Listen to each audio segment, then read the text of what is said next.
जाऊया पुढच्या बातमीकडे तर महाराष्ट्रातल्या शिक्षक पात्रता परीक्षा पेपरफुटी अर्थात टीईटी पेपरफुटी प्रकरणावरून राजकीय वातावरण आता चांगलंच तापलंय आणि या प्रकरणामुळे राज्यातल्या सुमारे 6 लाख उमेदवारांचं भवितव्य हे अनिश्चिततेमध्ये अडकलं असून परीक्षा रद्द होऊन आता 2 आठवडे उलटलेत तरीही नव्या परीक्षेची तारीख जाहीर करण्यात आलेली नाही आणि याच मुद्द्यावरून काँग्रेसचे नेते आणि लोकसभेतले विरोधी पक्षनेते राहुल गांधी यांनी राज्य सरकारवर जोरदार टीका केली आहे। दरम्यान दुसरीकडे त्यांच्या ट्विटनंतर मुख्यमंत्री देवेंद्र फडणवीस यांनी देखील राहुल गांधींवर पलटवार केला आहे।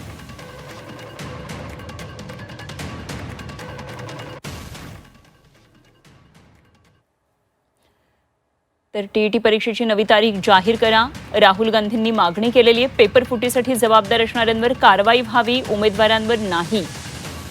ज्यांचं वर्ष पेपर फुटीमुळे वाया गेले त्यांना वयाच्या मर्यादेमध्ये सूट द्या। यंत्रणेची चूक आणि शिक्षा उमेदवाराला हे योग्य नाही। टीईटी पेपर फुटीवरून राहुल गांधी यांनी टीका केली आहे।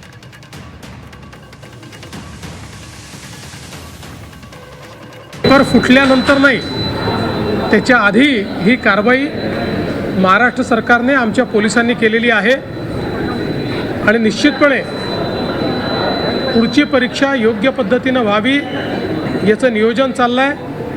त्याच्या तारखा देखील लवकरच आम्ही घोषित करणार आहोत। फक्त मला याची कल्पना नाही की राहुल गांधींनी हे ट्विट परदेशातनं केलं आहे की देशातनं केलं आहे, कारण ते बहुतांश वेळी परदेशात असतात, त्यामुळे त्यांना सगळी माहितीच असते असं नाही आहे।